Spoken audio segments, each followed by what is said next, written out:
तर्जुमान दफ्तर खारजा के मुताबिक दोनों ममालिक में कैदियों की फहरिस्तों का भी तबादला हुआ। पाकिस्तान ने 628 भारतीय कैदियों की फहरिस्त भारत को दी। भारत ने 355 पाकिस्तानी कैदियों की फहरिस्त पाकिस्तानी हाई कमीशन को दी।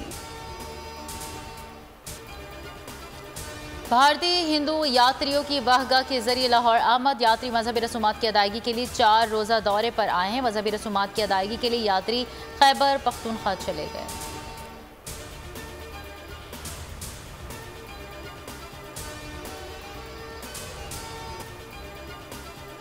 और न्यूयॉर्क के टाइम्स स्क्वायर पर साल नौ का भरपूर जश्न। झूमते गाते रक्स करते हज़ारों अफराद ने साल नौ का इस्तकबाल किया।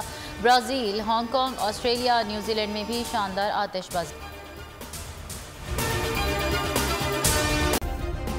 सब्सक्राइब करें और बेल दबाएं ताकि कोई खबर रह न जाए।